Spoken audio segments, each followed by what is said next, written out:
I just want to say from the bottom of my heart, I'd like to take this chance to apologize to absolutely nobody.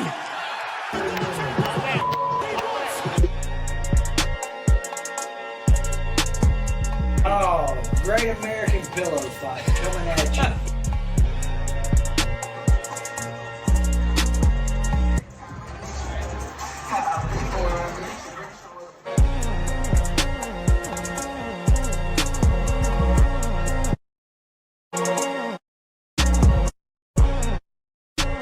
Take me out. Somebody just turned the go switch on these suckers and people are moving a lot faster. Something's going on and I ain't ready.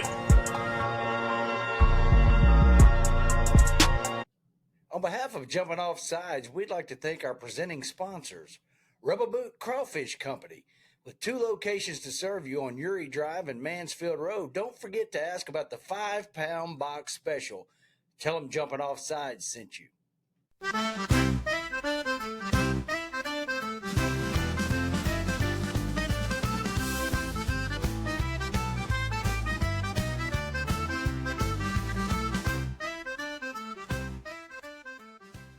Now, from Suite 11 at Louisiana Downs Casino and Racetrack in some basement in rural Central Florida, it's the Jumping Off Sides Podcast Network. Here's your host, Chance, JD, and Mike. Good evening, ladies and gentlemen. Here we are, tip of the cap tonight, Jumping Off Sides, episode 29. We've got a big show in store for you. Here we go with Mike Pearson from a basement in rural Florida, and John David Lyles right here, JDFL. Good to see you, my friend. Got a big game coming up tonight. Now, I want to introduce to you our guest for the night, a guy that I am so proud to call friend. He's a Ruston native, a blue chipper, 4-star guy. Hey, he's a putter of the shot, 53 feet, 3 inches, if I remember correctly. Also ran a little bit of running back in the day. He's a guy that went down to LSU, blue chipper, 4-star guy, 2003 national champion, 2005 second team All-American. He's a guy that went to Buffalo. And when we talk about nowadays, we talk about a guys that are not loyal. This is a loyal guy right here. He's a friend of mine, a loyal 100% guy. Stayed with the same team for 13 years, Buffalo. Also, as he went through his 48.5 sacks, this guy ranks at the top for tackles for loss for Buffalo Bills. Also, a Louisiana Sports Hall of Fame guy. Also, 2024 Buffalo Hall of Fame guy. He's a man that has done it all in the football game. Greater Buffalo Hall of Famer, just got inducted this year, 2024. We're proud to have him on the set. The only thing better than him is his wife, Jill. A man that is one of the best swings, the smoothest swings of golf of any defensive tackle in football, but I'll put him against any specialist, any skill position guy in golf. My friend, the one and only Kyle Williams, right here. Thank you for joining, Kyle. I'm so glad to be here. I'm gonna carry Chance around with me and be my hype man everywhere. I'll just let it go. I told you, I got you. Loose. We're glad to have you, man. Jumping Off Sides. This is our 29th episode, trying to gain traction. And the only way to do that is to bring a real celebrity on board, which is Kyle Williams. He's one of my good friends, a Squire Creek native. We have a lot of fun out there, and a guy that so what Kyle does, he and I bet we've got a big game coming up with the LSU-Florida game. Last year we made a little wager. I was like, hey, Kyle, if I lose, I got to wear purple and gold on the front 9. He's like, that's cool. That's cool. I said, but if I win, you got to wear orange and blue front 9 will play. He said, all right. So right at kickoff, I'm sitting there in the stadium, and I'm feeling good about it. He texts me. He says, hey, let's up the stakes a little bit. And I'm like, oh, shit, here we go. What's this going to be?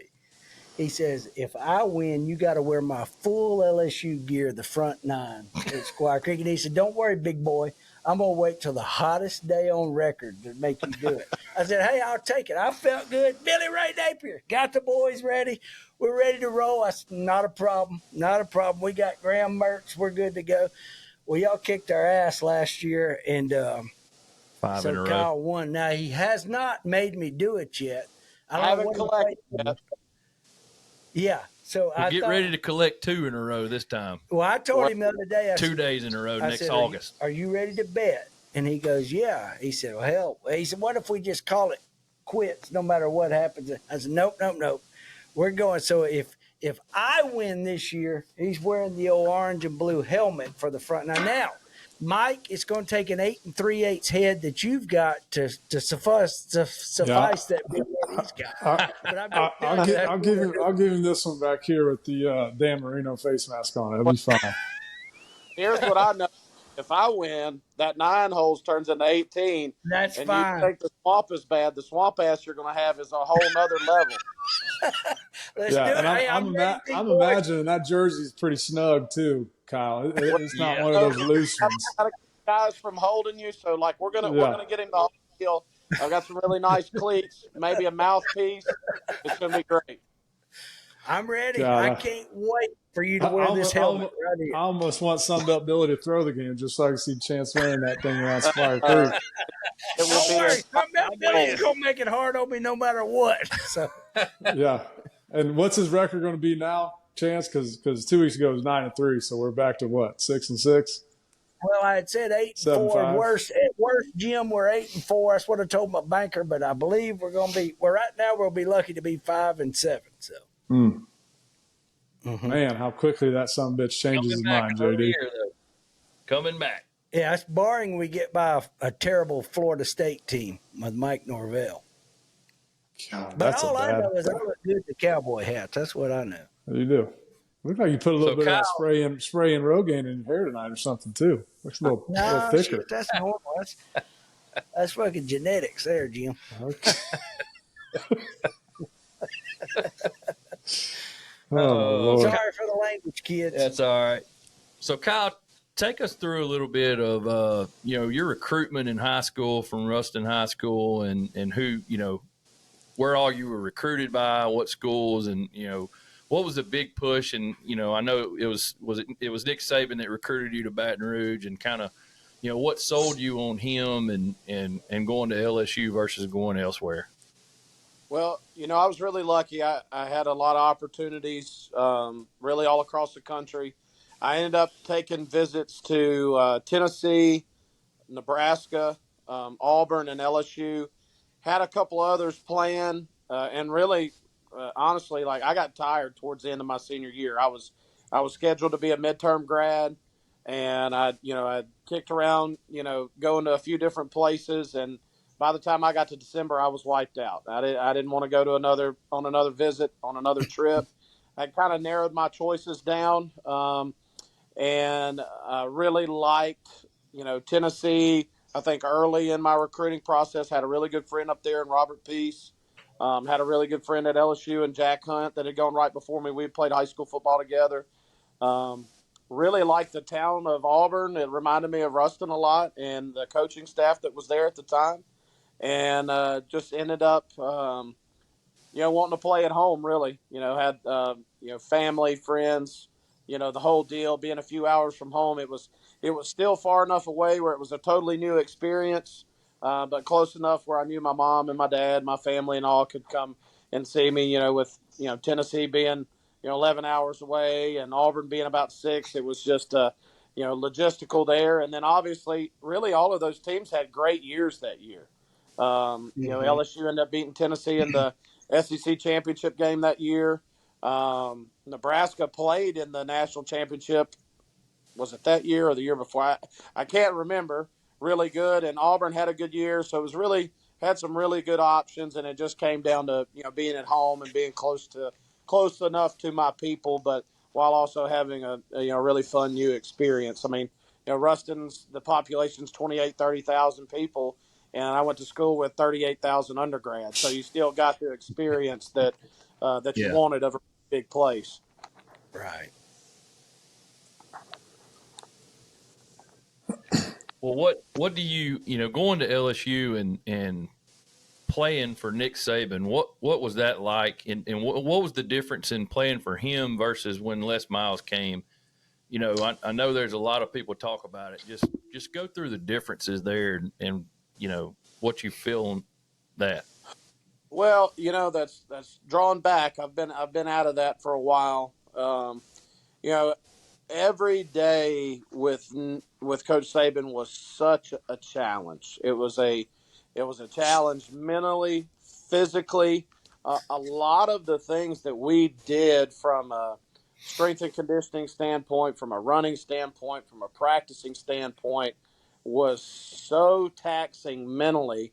And I think it was designed that way to push you to your limits mentally, like to know that no matter how good or bad things were going, you weren't going to break mentally. I would say that was one of the biggest things that stuck to me from him was just the constant thumb of accountability. Just everything that you did was under a microscope, expected to be done correctly, demanded to be done correctly. Um, and then obviously we see what kind of football coach he is. I never felt like we were never prepared or anything like that. I think the greatest compliment you can give a team is like you make people beat you. You don't beat yourself. And, I felt like that we were always in games. We very rarely beat ourselves. We were always prepared. When Coach Miles came in, I was obviously a senior my last year. We had a lot of experienced guys, myself, Andrew Whitworth. I mean, we had a lot of guys that had played a lot of football. Obviously things change. Different coaches have different perspectives and obviously personalities. Les was a little more, I guess, personable with his personality and being around the players. Where Coach Saban, yeah, he would give you a little bit, but he was much more hard on task, pushing what it is that we were trying to get accomplished. Obviously, both had great success at LSU, and we had a really good year my senior year. It's just when Katrina happened, we played 11 games in 9 weeks, and I think we just kind of faded there towards the end. We lost in the SEC championship game to Georgia. I think we were just tired, Yeah. and so really, really enjoyed my time there. It was hard, it was tough, but I think that there's always good and bad with whoever you're with, but if you can just stock back the good things and learn and progress from them, you're going to be a better player, for it. Well, I saw this week, they were talking on ESPN. I think Reese Davis had said this, that Coach Saban walked into the football operations center, and while he's walking in, he told them, he said, "This is the first time I've ever been in here, and I designed it." And that kind of hit home for me, like, man, like, he did. He made LSU football what it is now and what it has been for the last 25 years. And I think there's a lot of people that don't put enough stock into that, because he did go to Alabama, and you see what they did, winning all the national titles. But, you have to respect what he did. And it's kind of a reflection period for me, looking at and listening to him say that. You're just like, man, what could have been, in my opinion. Well, I think he certainly laid the foundation. I think he laid the foundation of, for the most part, keeping the best players in the state within the state, and I think you saw, a lot of success behind that is keeping those guys within the state. Obviously, and you've had, sections of success, since he's been gone with different coaches and different players. It's hard to play the what if. What if he'd have stayed? What if he didn't this? Maybe he would have done that. Maybe he wouldn't have. You never know. I think things work out the way that they're supposed to work out. But he certainly laid the foundation for it, along with all the guys and the people that worked for him. I think there's a lot to be said for a lot of the people that were on staff for such a long time with him, and then even past when he was gone, that had a huge hand in that as well. I think one of the main Yeah. ones that sticks out in my mind is Tommy Moffitt, who's at Texas A&M now. I would always say, we spent 95% of our time with the strength coach and his staff while we're in college.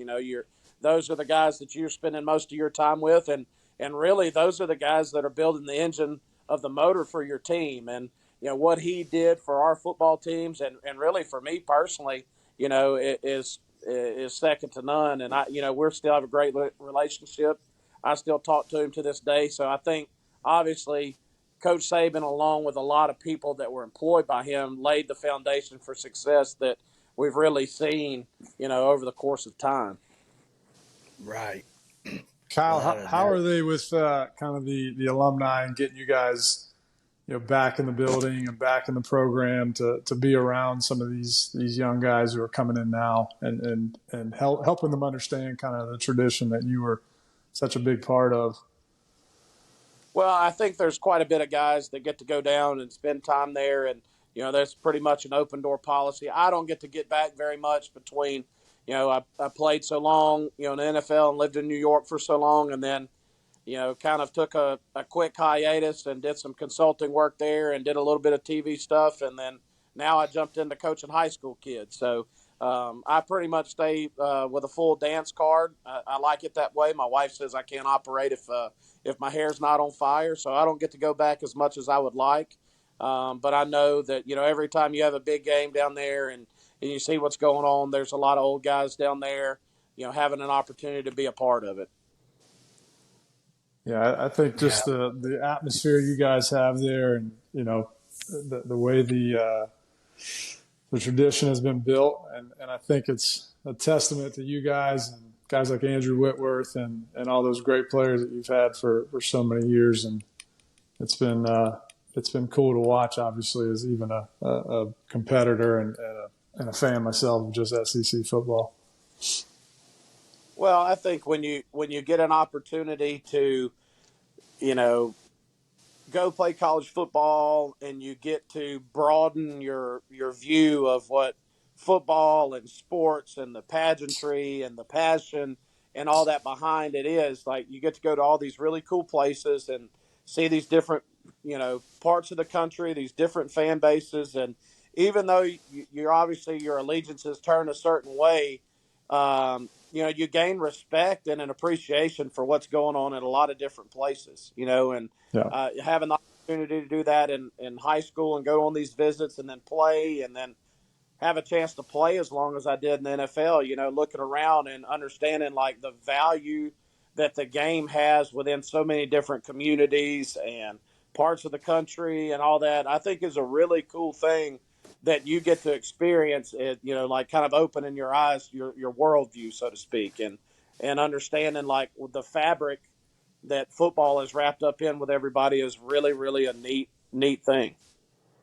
Yeah, I used to tell people all the time because I played in Tiger Stadium twice in '99 and '01, and we'd drive in on the bus. I mean, we had to have broken about 20 or 30, feet and arms and legs because these freaking nuts were Cajuns just rocking the bus the bus is moving and it's getting pushed by a bunch of gold and purple just crazies. And then I don't know if they still do this or if they've gotten rid of it, if they've cut down on it, but your fans used to bring in these little AA batteries and throw them at us on the field as we were warming up.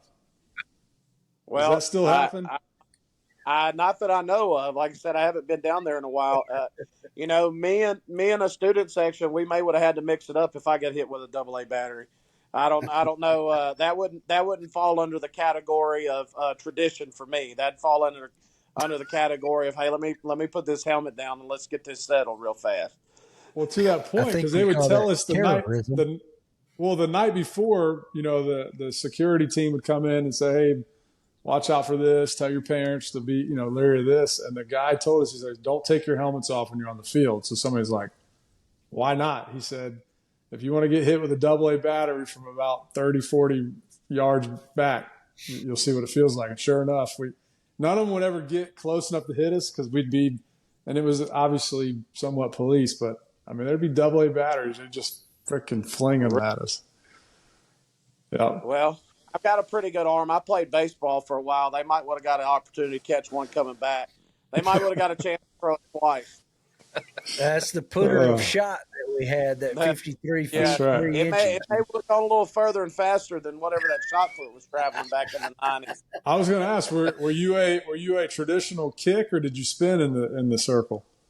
I only did it for a few weeks. I was a baseball guy growing up, and our track coach came and asked me if I wanted to throw, leading into some district meets and stuff. And I said, yeah, just show me how to do it. And kind of went out there and just kind of roughed it and just chunked it out there a little ways. I wish I'd have done it longer, throughout my high school career. I only ended up doing it for a handful of weeks at the end of my senior year. So wish I would have done it longer. That's legit distance right there in high school. Kyle, did you kick off on your high school team? Did you kick off? Yeah, I did some kicking when I was in high school. I bartered with my head coach. I said, I will kick off if you will let me kick off and run down.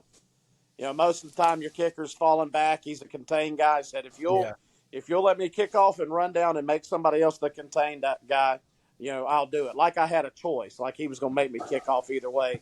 But he let me kick and run down. So it was a lot of fun. And this was back in the day of the wedge. Everybody was getting wedged up. Oh, yeah. Trying to punch a hole in the team.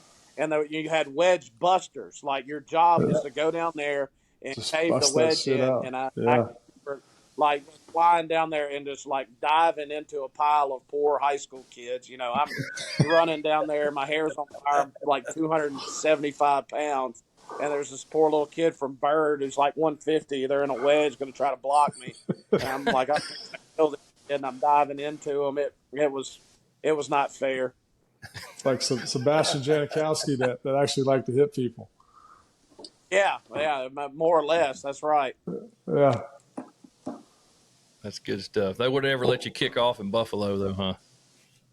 No, they wanted it to go further than like the 30, 35-yard line. At that time, my flexibility for kicking and all had kind of gone out the window. You'd have been a weapon nowadays, though, if you could do that. Well, so taking us to that, tell us what were your expectations and what were you doing draft day and day two or so when you got drafted at that time? Were you expecting anything? What were your agents telling you? Go ahead. What'd you say? I said, what was your agent telling you and all that? Well, I can remember we had a range. We figured I would be anywhere from the 5th to the 10th defensive tackle pick. You never really know, I guess, where that's going to fall as far as rounds or picks because you don't know where people are getting picked and what's going to have a run or, whatever. And, so we figured I'd be anywhere from the 5th to the 10th guy picked maybe. And I think, if I remember correctly, I may have been like the 9th or 10th one picked, and I joke with people all the time. I said, I was the first overall pick of the 5th round. So I always tease everybody like, there's a lot of pressure that comes with being a first overall pick. I was able to wade my way through it. But really, honestly, like my expectations, I just wanted to get picked. Yeah. And, and maybe, and I think looking back now, I probably was a little bit delusional. Not knowing what I was getting into, but or maybe a little bit arrogant or a little bit foolish being young. I was like, wait a minute, like, I've been all conference and I was an All-American down here, and like all of a sudden, just because y'all are giving this guy a new helmet, like all of a sudden now he can block me. Like how does that work? I said now all of a sudden he's better than me, and I said these are the same guys that I've been playing with down here and making all these plays and doing this and that. Like, what's going to change because we moved to a different city? I said, I don't agree with that. And I said, we'll see. I said, my only expectation is, I said, when I walk in the first day, you give me some helmets. You give me a helmet. You give me some cleats, and I'll make the rest of it work. And it was just an opportunity to compete. And I tell you, I was very lucky to go where I went, not just because I really do love and enjoy that community in the city, but because the men who drafted me, our head coach, our defense coordinator, our defensive line coach, we actually drafted a first-round defensive tackle the same year I got drafted in Buffalo. And a lot of places given me the opportunity to start as a 5th-round player when they've already picked a first-round player would not happen a lot of places. Yeah. Now, he ends up breaking his foot later on in the year, but like a lot of places would have been like, no, we got to put him in the game, like no matter what. And to have had an opportunity to go out and compete for a job and for a position on the team, and to be given a level, I guess, a fair opportunity as a second day draft pick. Well, I was very, very lucky for me, and that just spoke to like the character of the men who drafted me to go, hey, you know what? It doesn't matter where you're drafted, what you got, this or that. We're going to put our best guys in the game. Mm. Yeah, you had a great career. I mean, 13 years playing in the trenches is no small feat. So I'm just curious, how's your body feel now, and what are some things that maybe the ordinary person doesn't realize of what you kind of go through on a day-to-day basis now with a 13-year career on your resume? Well, most days I'm all right. You know, I'm active. You know, I'm always moving around and out on the practice field or running around with my kids and, you know, throwing baseball or doing this or that. And if I'm not doing that, I am outside most of the time. So as long as I'm moving around and I'm staying active, you know, I feel pretty good. I obviously have some creaks and pops and bumps and all that. And when Chance and I go play golf, you know, I can't just roll up to the first tee and hit it anymore. I've got to take a little time to move around. You know, now if I spend too much time doing one thing or another, you know, I can get reminded, or if I get too still for a while, my body it'll thump me on the nose and say, hey man, you need to get moving around, because it's really easy to get stoved up and creaking and popping. But I'm pretty lucky. You know, I had a handful of surgeries and stuff like that, but I credit like being moving and being active and staying around young people and running around has kept me pretty much intact. Guys, Yeah. if I One would of have the ever things played or would have been going up against Kyle, I would have called him what we would refer to as a bag of hammers, and I don't want any part of it. So I would have just had somebody else go block that guy, because he was fun to watch, and he's just, I mean, you talk about somebody that brought it play in, play out. Just that guy Kyle was one of those ones you didn't want any part of. So just I'm glad I was out on the edges blocking the little guys.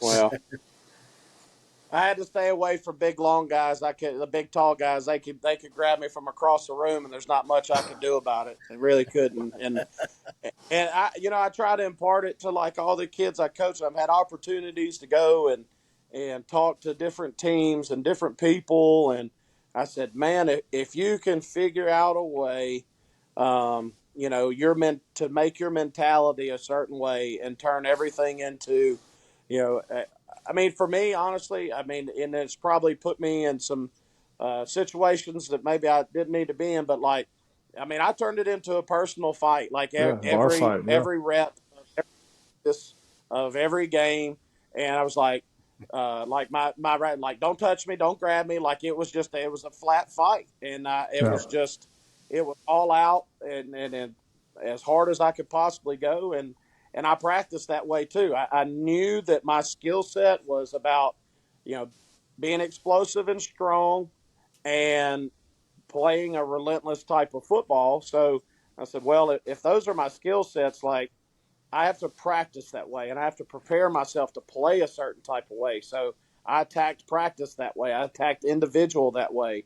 And just the mentality of just like everything was a personal vendetta, a personal fight, a 4th-and-1 mentality about everything that you do. And then all of a sudden you start building habits that way. And like, you know, there's some successful things that happen after doing that over and over and over and over and over again. Like I said, boys, a bag of hammers. I don't want no part of them. So I'm gonna stay on the side. One of the things that I didn't mention in his intro that I absolutely could have, and I know he got to him one time, but he sacked Tom Brady one time, and I know how good that must have felt. Well, luckily enough, I've gotten him a handful of times more than that, but not quite enough. I can tell you that. Considering every time I saw that guy, except for what was it, like 2. You know, we played in the same division for 13 years, so we played Right. twice a year. I think we only beat them twice. Yeah. But just I mean, I'll say this about Tom. Tom and I had a really good relationship when I was playing, built out of mutual respect. I think that you saw something in somebody else that you recognized, and you go, aha, I feel like I kind of know that guy, what drives him, what gets him going without actually knowing him. And I think that was, we recognized the point in one another, and, obviously competing that long against one another, just a ton of respect for him and obviously for what all it is that he did. Not just to me, but to the whole league. That makes me feel a little bit better, I guess. Yeah, for sure. Another thing, as you went through and played for 13 years and you got to play with Josh Allen on the tail end of your career, but to see what you had been through for the other years and then that last year making the playoff. I mean, I remember getting to see when y'all found out that you made the playoffs. Y'all were in the locker room, right? Somebody lost, somebody won, to send you there, to see your emotion and the speech that you gave back then. I mean, you got me fired up. So, like, what was that like? And especially now, the Bills have success now on the backs of you and the other guys that were there. How is that to a guy? I mean, you're watching from home, obviously, but like to still be part of that, how does that feel? Well, I think as far as the emotion of it, I mean, when you work so hard for so long, and we were very rarely like really really bad. Well, I think like one Mm-hmm. year we had a really bad year. We went 4-12. We ended up having a really high draft pick. A lot of the time we were 7-9, 8-8, 9-7 a time or two. Mm-hmm. So it was almost like we were in purgatory. We couldn't quite get over the hump, but we were never poor enough where we were fixing to get one of these superstar quarterbacks out of the draft and move forward that way. Right. Um, so just to work that hard for so long and to have that happen the last week of the season, really me not knowing, like, is this it? Is this not Mm-hmm. it? I don't know. My sons were in the locker room with me. So it was this whole just melting pot of like emotions of place you've been somewhere so long, you worked and grinded so hard for so long to do something like that, and then like two of the people like that you love most in the world and that are your why are in there with you, and so just a whole big melting pot of that was that situation. And then as far as like watching their success now, obviously I got to play with Josh for a year. Had a chance to pour into him and lead him and just, hey, these are the things that I think that a great leader does that are required of a good leader. And then obviously Josh is a great leader of his own right. And I think what great leaders will tell you is that they take things from certain guys that they've seen lead, they add it into what is their formula, so to speak, on how they lead. And obviously whatever it is that Josh does is obviously working. I think the main thing is um, Josh is he's a war daddy. I mean, he is a get after it. Like he's no shrieking violet, throw it, get up, don't touch me quarterback. I mean, he's a dog. Like he gets in there, he gets after it, lays his body on the line. So he's leading from example and how he's pushing the team, and that's obviously why they've had the success that they've had. Well, in looking at that, how hard was it for you? Because you just said it. When I was in the locker room, wait, is this it? Is that how anguishing was that for you to say, all right, this is it? Well, I went back and played one more year after that. Mm-hmm. And I give a lot of credit to my wife. I was on the fence. I was like, I don't know. One day it was like, I can't do it again. I can't do it again. And really, it wasn't the playing, like the games, or I was even a nut that I like training camp because training camp was tough and you had to be physical and you had to have a like right mindset about it. I just wasn't like the getting ready, the February, March, April, I'd start working out. Some days I would leave a workout because my body wouldn't kick on and I couldn't get it going the way I wanted it to. So like I said, there's some days I was like, I can't do this again. And then other days I was like, I don't know, am I making a mistake? And my wife told me, she says, hey, if you have it on your mind in the least bit, you need to go and do it, and you need to exhaust it. You need to go for it and go and like until you just know. I was like, okay. So I went back. We ended up working out a deal for my last year, and I came home on our bye week. I think we had a later bye that year, maybe like week 10 or 11 bye. And I came home. I went to my place over on the river, my hunting camp over on the river, and just kind of hung out in the quiet, little self reflection time. And I came back, and I had no sooner walked through our door at our house. I said, "This is it. I'm done." And it really, I had perfect clarity about it.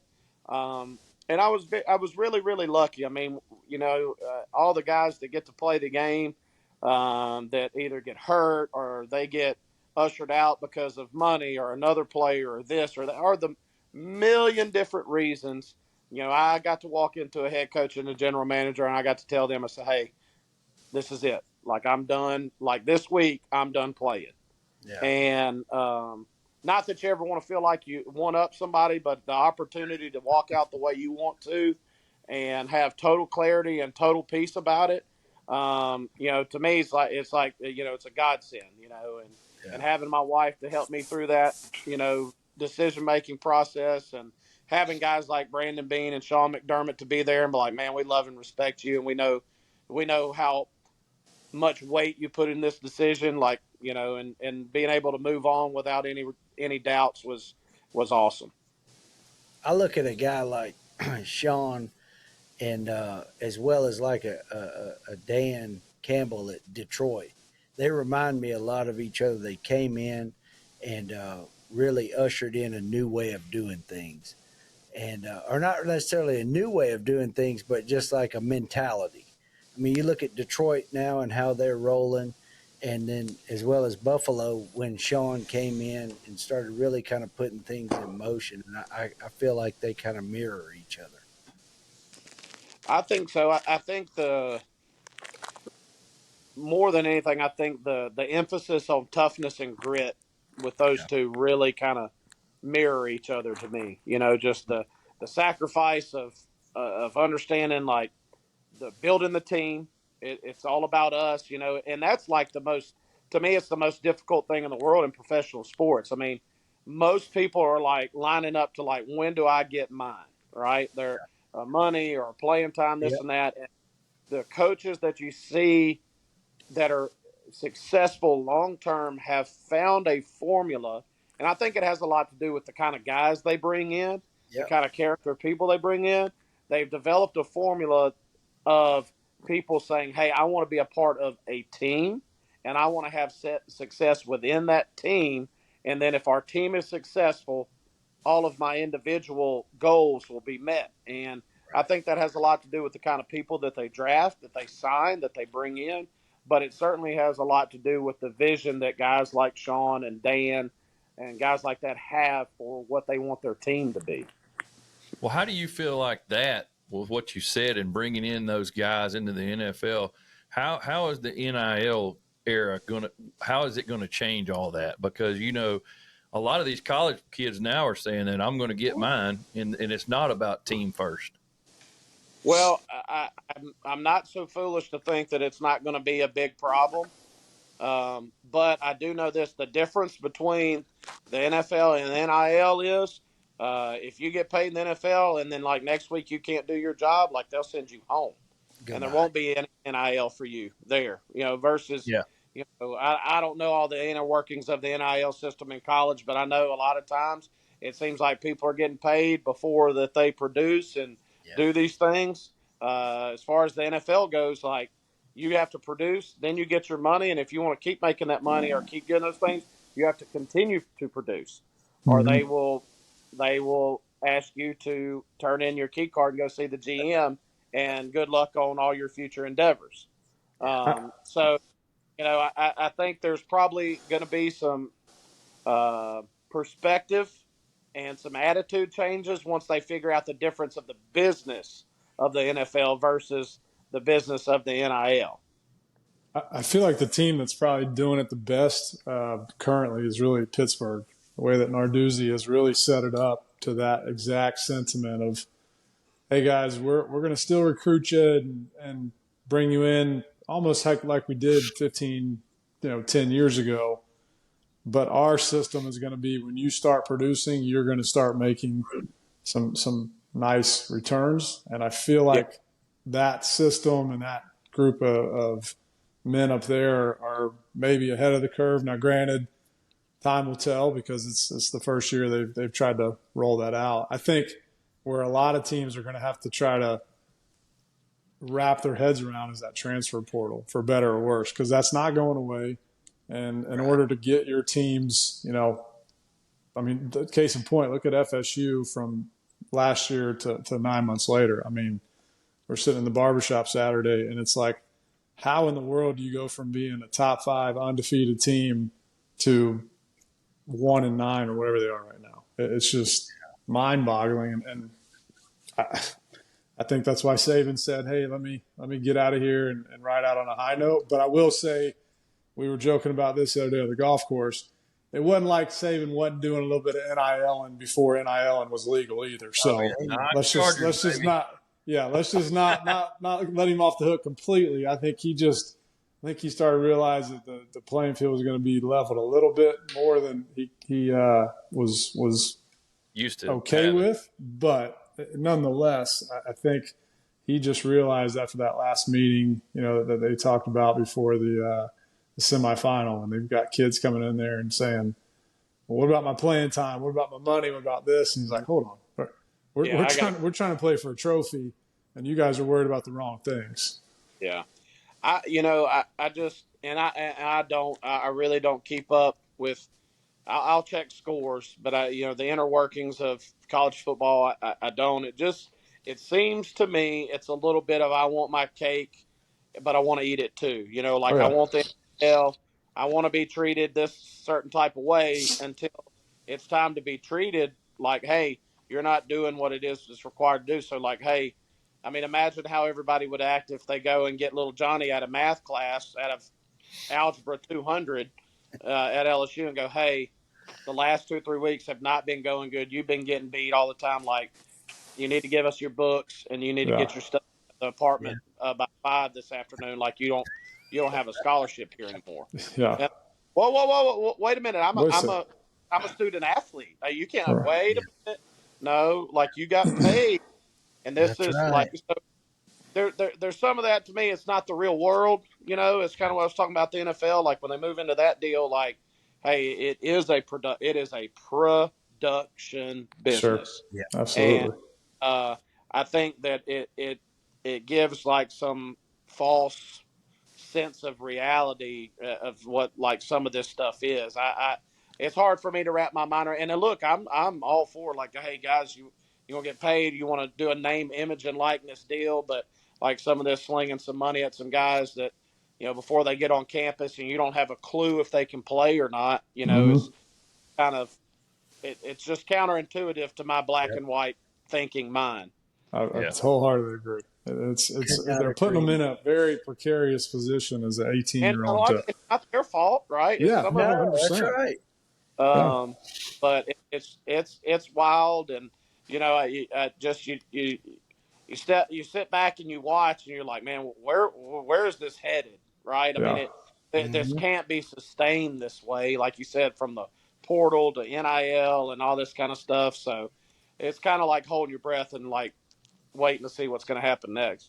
Yeah. Well, we've said it before too. I mean, the NCAA went from 0 to 100. Like, there were plenty of opportunities in the last however many years for them to come in and say, okay, we'll let you get paid for signing your autograph. They could have started it something like that, and it went from there. But instead, it was just like, okay, we're going to start it all in.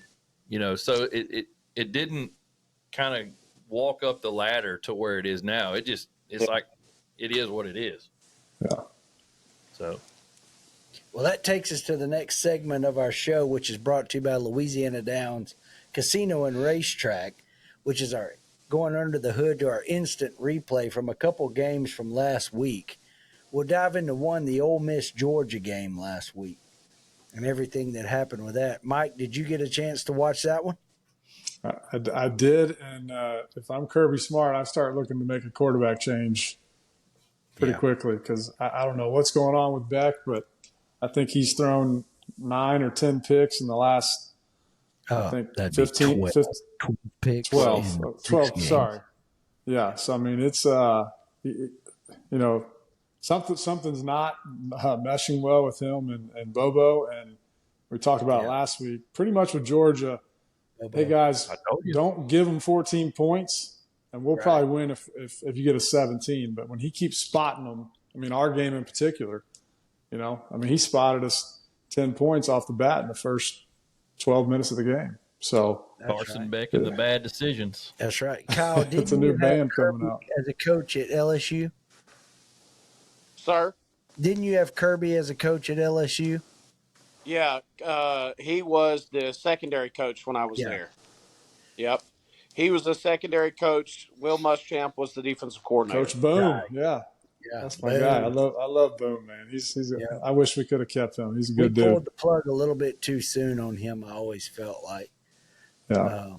Because of defensively what he did and then being able to recruit. You just can't. You had to get an offensive coordinator that could do it. But anyway, those videos of him and Saban on the sidelines yelling. Oh, and they're just freaking they're running out there yelling at each other. It's hilarious. See the ones like where they're punching the air. So if you look at the second guy that runs off the field, that's actually me. And like Lionel Turner, I think is the one that they're giving it to, and I don't remember, but you can kind of see my body language. I'm like, oh my God, are they talking to me? I just got my head turned, running off. But if you watch it, they're slinging fists, and like I run off, I'm like the second one off, like trying to stay out of the way of the venom that's getting thrown out there. I didn't know. I never realized that was you. That's funny. Yeah, they have big trouble in Georgia. I feel like more so than ever because of the quarterback position. And if you watch him when he comes back to the sidelines, I'm a big body language guy. Watch him when he's there because they always find a way to find Carson Beck. And he is demoralized constantly. And even though his helmet's off, he's on the bench, he's looking, he's talking to his coordinator, he looks like, I don't know what I'm really doing. He looks like he's fisting to go get in that Lamborghini that somebody gave him for NIL, I think, or what the hell ever. What is he driving? Yeah, he's driving something, Lambo or something. Yeah, but hey, such is life. I don't blame him for that. But study a little harder and do better. Just be better. Yeah. That's the way I look at it. You've got a Ferrari in the backfield in ETN. I don't think it's pressures that's causing these interceptions. I think it's just bad. It's bad. They're just bad decisions, bad throws all the way around. But let's talk about Kiffin. He finally won him a big game. I love it. And they're back in the playoff hunt now. I mean, he's in a situation now to where if they win out, and they're on the outside of the SEC championship looking in, they could get in the top 12. Even in a 12 seed, I would be scared to play them. If they keep playing as well as they did the other day down the stretch. So they're going to be tough. Have you had a chance to watch them at all, Kyle? It's like I told you earlier. I'm the worst person to ask about what's going on in the landscape of college football. I'll check some scores, and we work on Saturdays, and I'm chasing all these kids around here between the 120 kids on our varsity football team and the 5 that live in my own house. It's a full-time deal. What position or what role are you coaching there? I'm a defensive coordinator, and I coach the linebackers. Okay, good stuff. I did this year. I coached O-line at my sophomores' school, so it was a fun time. We got knocked out in the first round of the playoffs, so we're sitting back and watching. Back into the off season. Yeah.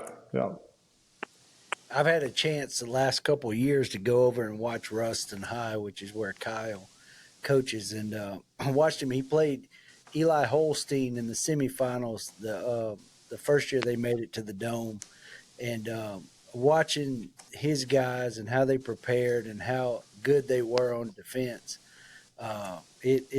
it opened my eyes a lot. I does a tremendous job, and the way you've changed that whole program, and I know it's not just you, Colin. I know you, and you wouldn't take credit for it anyway. Um, but the whole coaching staff, everything y'all have going there, the Origin Bank getting behind you guys and building everything they've built. I mean, you guys have, it looks like a miniature college program over there, and big It, things it are happening. really, it's a really neat atmosphere. I think with Mm-hmm. what they've done with the pavilion and the way the stadium's kind of dug down and everything's built up around it, Right. and obviously when you're winning football games like that, it becomes even better, right? I mean, we've had a run of really good players. Our head coach is a great coach, loves the kids, holds them accountable, and that's the way that we've won football games. Like we've played harder and been more physical and gotten after it the last handful of years, and we've had some great success. Obviously, because we've had some really good players, and obviously Yep. we've got some good coaches around there teach them. Start with our head coach and really have built up like the venue and all the things around it where it's a really neat experience to come to a ball game. It Yeah. is. It truly is. And watching you guys, I mean, Saban was there that semifinal game. You had Eli Holstein as the quarterback against y'all. Couldn't have defended him any better. Shut him down. I felt like totally, and made it to the dome that first year. Now last year, you guys actually got the state title when you went there, and I was able to make it to that playoff run too, and you could just feel it that was the year that you guys were going to do it. Yeah, I think losing it the year before in such a close game to a really good football team, and where one score decides the game, really who's got the ball last to end it.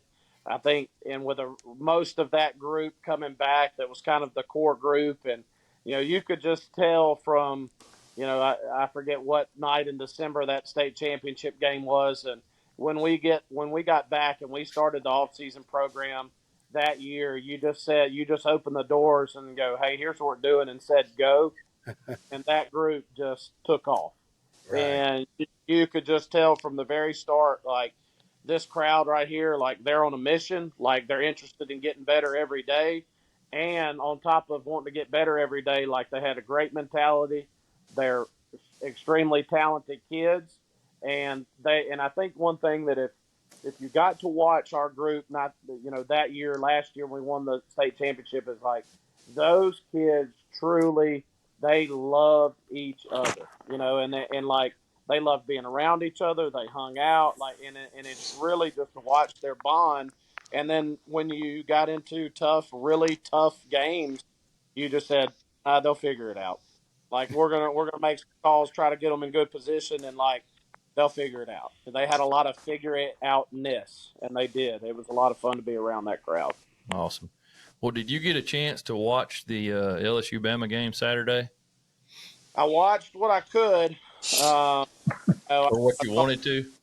well, I saw some of it in the first half, and looked like with Milrose running around with the ball was behind the eight ball a little bit. Like we weren't quite up to task, and obviously it ended up proving that way on the scoreboard there at the end of the game. Yeah, it seemed like, and I don't understand. I mean, even South Carolina's QB, you go to A&M's QB, now you're at Bama's. Something is going on there where we can't stop the running QB whatsoever. And the only one that we semi-stopped was Arkansas, and I don't think he was just necessarily a top-level SEC running QB. What do you think it takes, or what is it going to take for them to stop that? What are they doing that you see that could be done differently?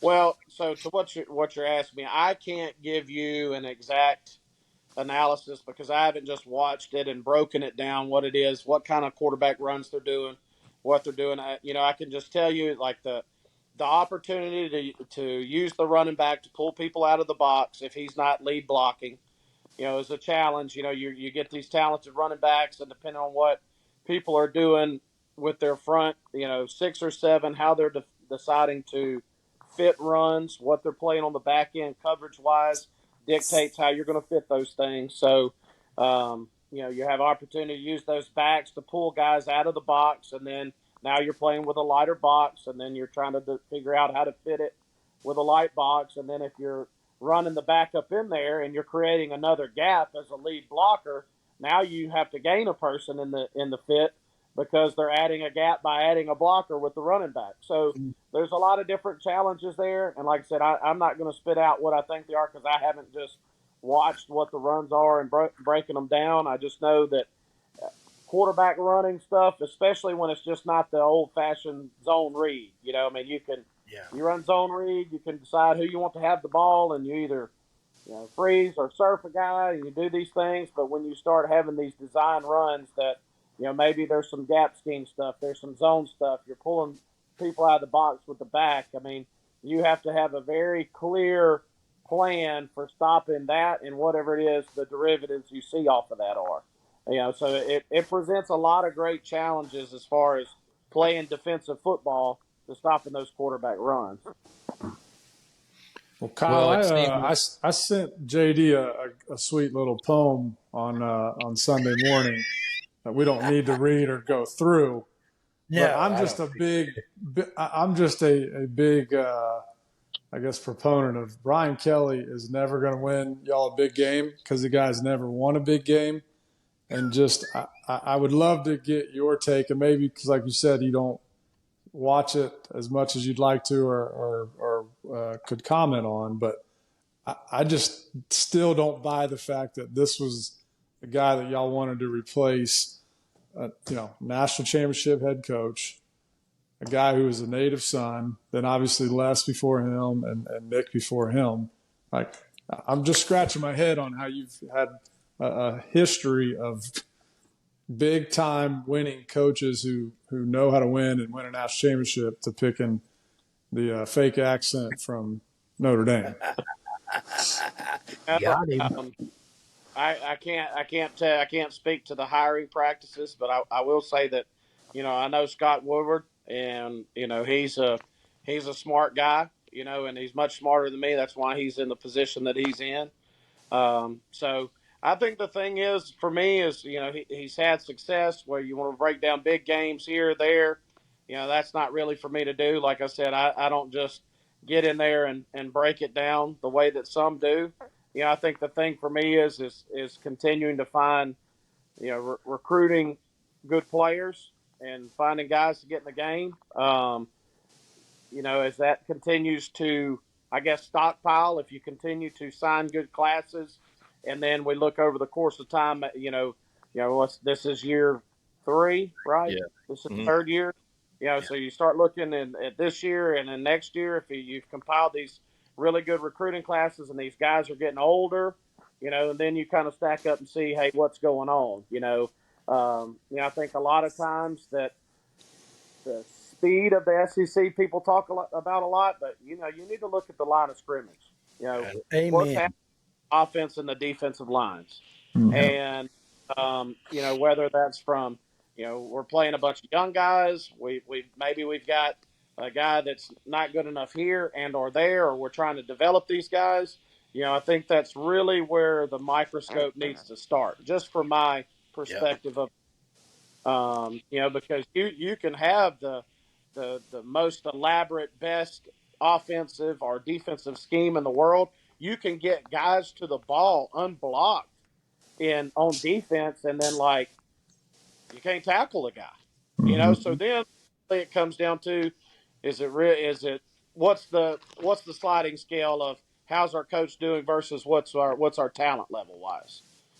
So there's a big sliding scale there. I understand what you're saying. It's not for me to be able to comment. I'm not going to say comment, but to dig any deeper, just because I don't watch it. The little bit that I watch, I don't watch it to dissect, so to speak. I think as they continue to get recruiting classes, and if it continues to trend a certain way, and then you got to make hard decisions. Yeah. No, that's a very good answer to that question. That's going to take us to our Rubber Boot Crawfish Company Parlay for Perfection. Wait, hang on. We got to talk about Texas and Florida. You jumping the gun. We don't Let's really talk need. We don't really need to. Let's talk about Texas bullshit. boat races in Florida last week. I mean, the head ball coach did get to see Matthew Here. McConaughey up in the suite, and that's the end of the recap. What else do you need to know? Mike, tell us about Coach wanting to see Matthew McConaughey. Well, I guess as the story goes, is the head ball coach was adamantly hoping that old McConaughey would make a trip up to the suite to say hello, and just for whatever reason they couldn't get, the parties connected. So he left a little peeved, if you will, at the big movie star. So yeah, but not going back to Austin, but he did get a picture with Bevo though. Shane got a picture with Bevo, then Orr got a picture with Bevo. So. Is your QB going to play this week, or or what? I feel pretty good that he'll play this week. I am glad they sat him. I mean, I think if anything, we weren't going to win that game with DJ, Mertz, Montrell, Alex Brown, and Kyle Williams. Well, with Kyle on the field, we may have won, but we weren't. We were going to have tough sledding against that Texas crew anyway. So I'm glad they rested them.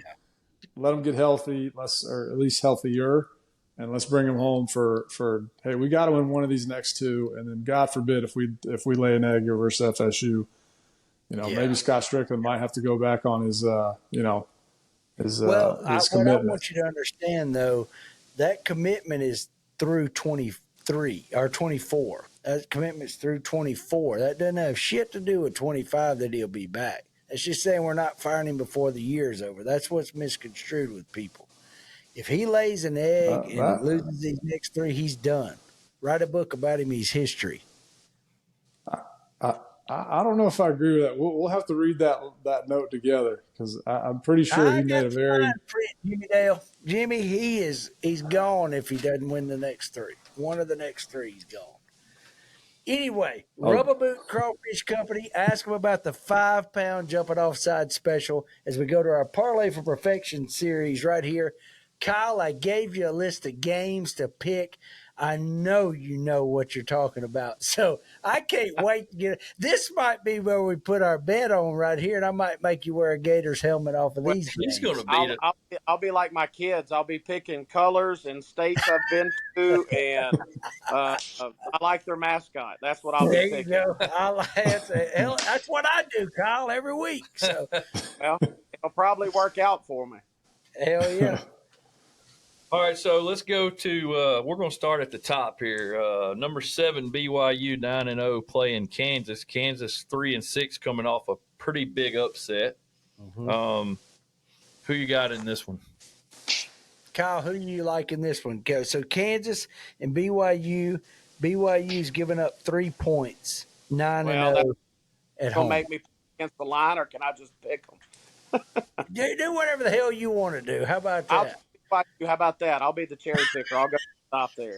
I like Utah. I like the mountains. How about that? Awesome. Are you going over under on 55.5 points between the two teams? Lord have mercy. Over. That's right. Well, Rex Grossman, All World Rex, was 19-14 last week overall. His over under, he was 6-5, but he said never bet the under in college football because you'll sweat your nuts off. So there you go. All right, we're gonna stay.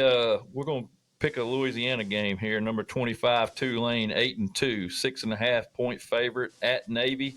Navy 7-2, coming off 2 losses in a row. Over and under 54.5. I picked Tulane. I picked Navy to cover and over. I hit Tulane across the board in the under. What'd you take, Kyle? Same thing. I got a kid playing on Tulane, and maybe Navy will sit on the ball with that triple option. You couldn't be any smarter. Mike, what'd you do? I went Navy across the board in the under. Naturally. Wrong. Naturally. All right, we're going to move on down here. Let's go to number 17, Clemson, 7-2, 10-point favorite at Pitt. Pitt 7-2, over and under 54.5. Kyle, tell me what you like here, because this is Eli Holstein, a guy you've defended, played. They're having a hell of a good year. What do you like in that game? What did you say Clemson's given? 10. I'll take Pitt with the points and the over. Damn it. Okay. I took Pitt with the points in the over. Who'd you pick to win, Clemson or Pitt? Who, me? Yeah. You want Clemson or Clemson. Pitt to win? Clemson? Me too. Yeah. God, you're a smart man. Clemson, Pitt, and the over. That's what I went with. I'm a defensive genius too, Kyle. Mike, what'd you pick? I went Pitt to win, Pitt to cover, and the over. Well, you got two of them right anyway. All right. Boston College, 5-4, playing number 14 SMU in Dallas. SMU is leading the ACC currently. They're 8-1. The spread is 16.5 in favor of SMU, over and under 53.5. Hit the button right here. Hit the button, Mike. Rotag PT, no shit pick of the week. Throw it, write it on a rock and throw it through the pay window. This is my no shit pick of the week. I took Boston College to win, Boston College to cover, and the under. I'm going to sweat it all out on the under. Hey, but I'm JD, telling you right now, throw it through the pay window, Mike. Why would you pick BC? Because I believe in Billy Ray O'Brien. In Dallas? Yes, in Dallas. JD, can we smoke screen ain't happening. I'm telling What's you. in JD, that cup? Yeah, at one Mike, point, what's in can, that cup? can it's And got coffee downstairs. and Bailey's or something, but at one point, can we do a tally of his no shit picks of the week? Because I bet you it's a lot of diarrhea if I I'm need to being go back and honest. look. 'Cause It's got to be 0-6 at 0-7 at this point. Break it out. I don't think you Yesterday's picked meal one on no wheels shit of- right there. I got you. I'm pretty sure your no shit picks of the week have been, I mean, just god awful. Have hit every week. Hit every week. Kyle, who do No. you like? BC and SMU. Who did you pick in that game? SMU, BC to cover, and the over. Oh, See, that's I told you. That's Smart. That's a He's smart smart. fella right there, boy. That's He's exactly a what I smart do. guy right there. They're I mean, kissing come on. ass, Kyle. That's dumb That's right exactly there. what I got it right here. Bad pick. I'm telling you. That's going to cost You you just out there wait. on the number one tee box That at rock- Squire No, you're Creek. going to be wearing that helmet August the 15th, the Yeah. full suit, all 18. It's coming. No, I'm sure he'll be in training days by then, but we're going to do it a little earlier. All right, Utah 4-5 at number 18 Colorado. Colorado 7-4. They're a 10-point favorite, 47.5 over and under. Who you like, Kyle? Colorado to win, Utah to cover, and the over. Oh, that's two Smart in a row. We've fella. got Boom, the I same. got That's what the I'm Three in same a thing row. with that one. Oh, Yeah, now you want to be three on in the a row. team. I Okay. like it. Now Hey, you them damn Mormons are mad after that holy war. They got cheated in that game. The AD was out on the field cursing. I mean, we don't really cuss in the Mormon community. No, but he's beating some ass out there on the refs. What that kind of game. car that we're in? Hey, let me tell you what we were driving there in a Accord. That was a Honda because we were all in one Accord, Jim. That's 4 picks in a row right there, all together. All right. This is a big game. 5-4 Nebraska at 4-5 USC. USC's favored by 9 in the Coliseum, over and under 50.5. Kyle? USC to win, Nebraska to cover, over. I like part of it. I went part of USC, Nebraska, and under. Mike? Because Nebraska can't score. They're like 10 points down. Who did they hire? Well, I heard they probably got right. Dana They Holgorsen got old this week Dana on staff. Holgorsen at the control, so I'm gonna go Nebraska to win, don't know. Nebraska to cover, and the over. Boom. Boom. Go Gators. Neb in the over for me. I love it. Yes, sir. Good call. Big Red. We're bringing the black That's shirts back. All right, so let's go. Oregon's going to travel to Wisconsin. 10-0 That's Oregon. They're a 14.5 point favorite at Wisconsin, 52.5 over and under. So let me say this first. A lot of these games that I'm picking, I sat down today at Fuzzy's Taco Shop with my buddy Drew Head, and we sat there and he helped me pick some of these games. And this was one of them that I picked with him and anguished over it, as a matter of fact. Oregon for the win, whiskey for the cover, and over is what we picked. Thank you, Drew, for that pick. Does Fuzzy have a liquor license? Because how the hell would you pick Wisconsin They to do cover have a that? liquor license. Yeah. They also serve a lot of hot coffee. Pete's Coffee's Okay. there at Fuzzy's Lots also. of hot coffee. Yep. Fat Tire Ale, they got it all. Anything you need, go see Fuzzy's. Who you like in that one, Kyle? Oregon across the board and the over. Man, That's see, what I took. this is a smart Well, yeah. son of a bitch right here. I tell you, boys. He Oh, knows hell he yeah, knows I his took You football. did. That's right. Naturally. All right. Naturally. Number 24, Missouri, 7-2. At number 23, South Carolina, 6-3. South Carolina is an 11.5 point favorite. Over and under 44.5. I don't know what Vegas was thinking. Kyle, what'd you think? Oh, I got South Carolina winning. Mm-hmm.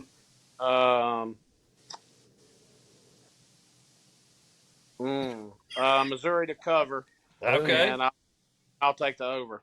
Oh, He got it in. again. How smart he Look is. at that. Well, yeah. So All I want to four ask of them. Kyle. Back in I, that Honda. Right Back in in that the Honda, Honda. driving an I do. Accord. Right Hold on. there. I do want to ask Kyle. Kyle, was South Carolina one of your favorites to play night games at? Did you play an away game there? You know, we only played one game there, and that was in 2003. We were rolling pretty good. It was a lot of fun. Like the atmosphere pregame and all that was a lot of fun.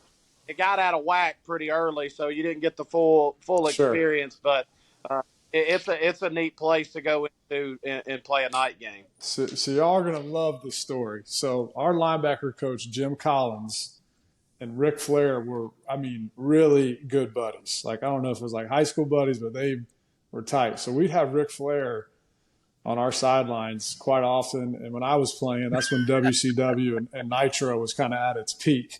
So those guys came to Gainesville all the time on Monday Nitro. So anyhow, we're going out for the coin toss.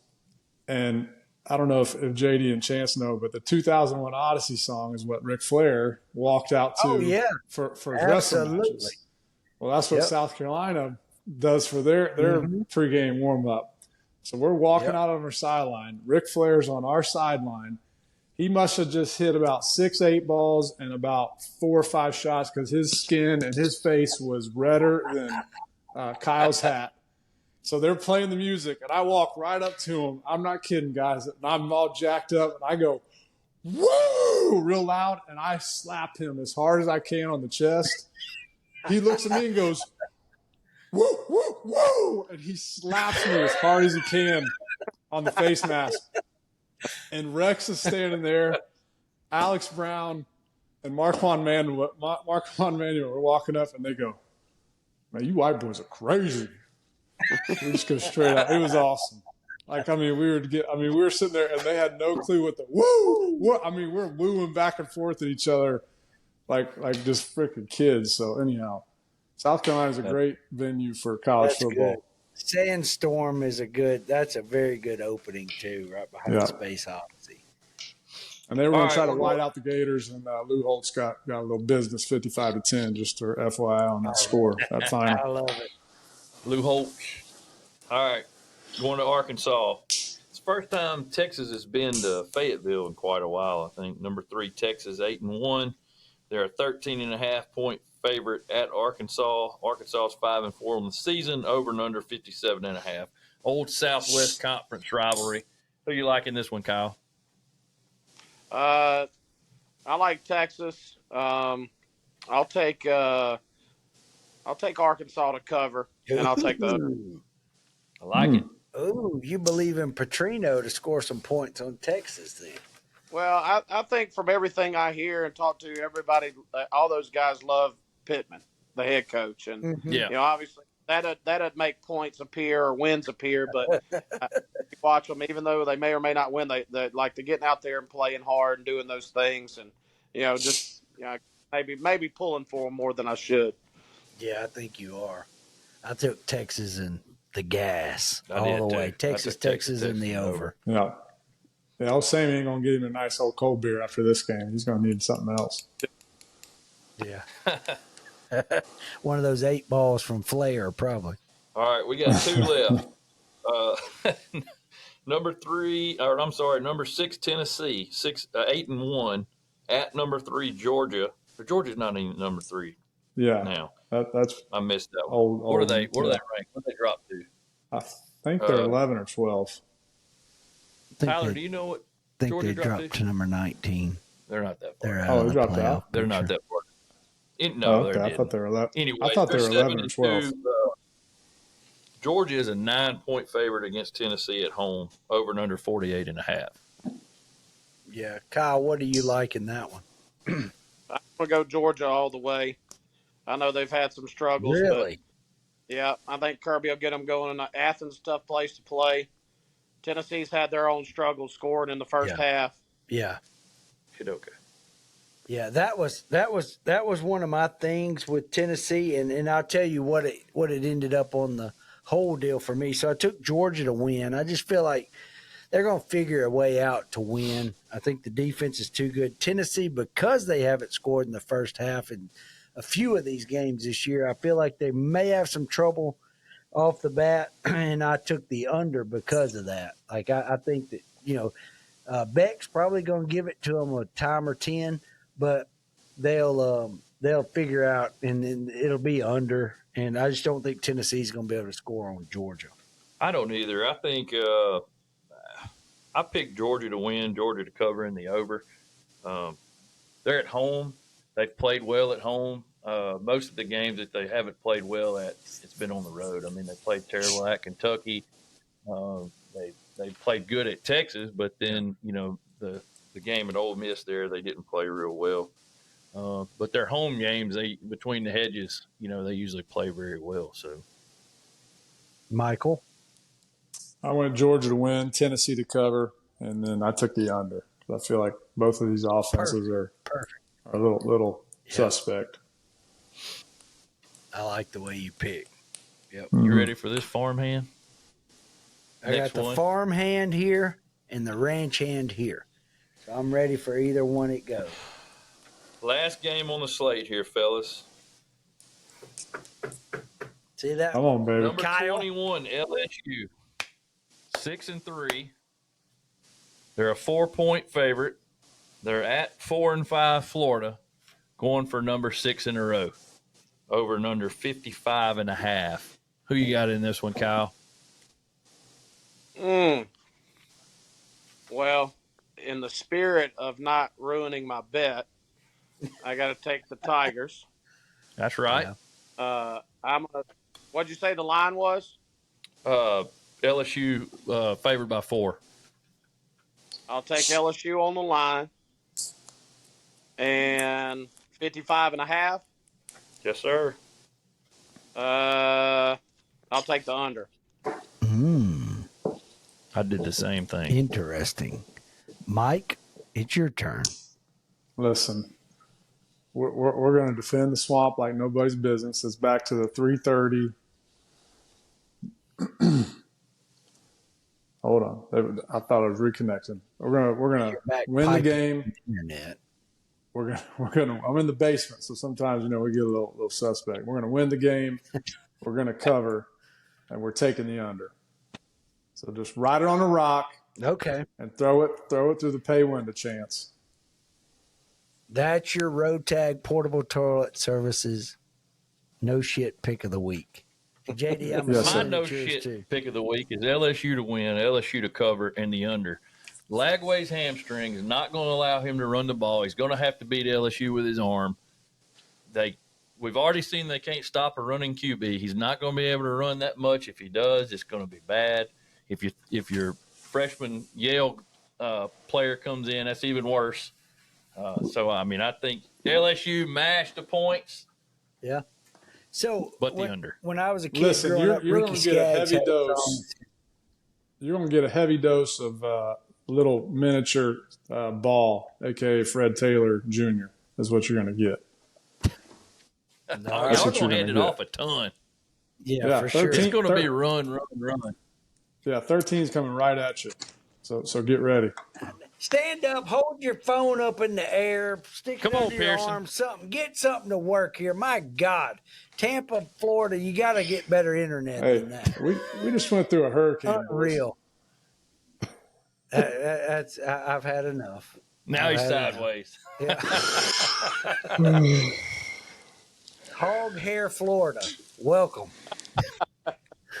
So my heart said, what Ricky Skaggs had a song when I was growing up, said, got your heart broke, give up on believing. So Florida and the gas pedal all the way, UF, and the over. Woo! Yeah. But in the spirit of my good friend Billy Ray Coyer, he is the architect behind all logos with Rotag, Space Cowboy, everything that I do.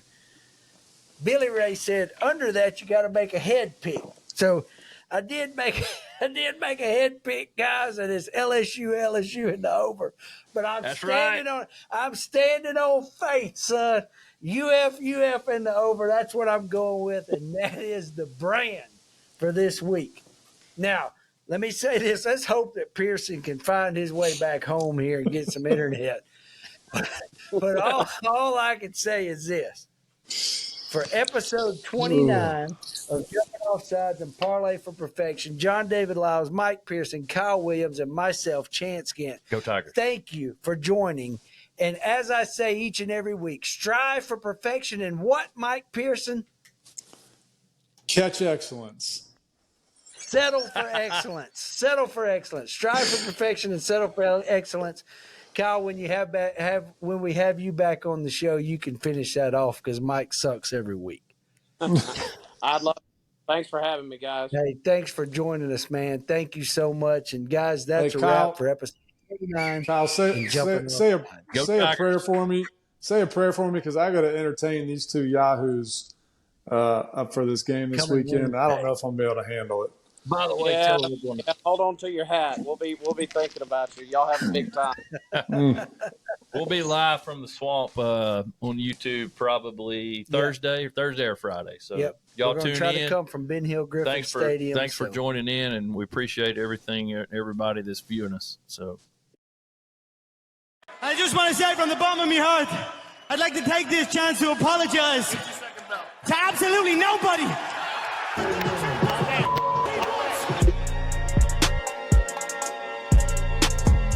Oh, Great American Pillow Fight coming at you.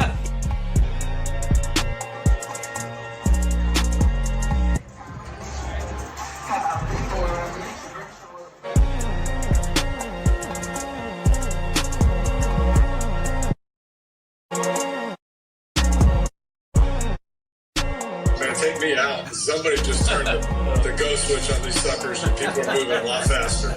Something's going on, and I ain't ready.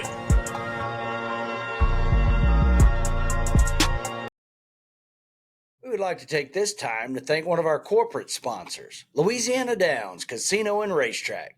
Since 1974, Louisiana Downs has been the premier racetrack in all of America and continues to showcase the best horse racing has to offer. From quarter horse racing in January to thoroughbred racing in May, Louisiana Downs is where excitement is always at the finish line. Jumping Off Sides would like to thank one of our presenting sponsors, Rotag Portable Toilet Services. That's yesterday's Meals on Wheels, one of the nation's largest oil-filled toilet providers. Give Rotag a call,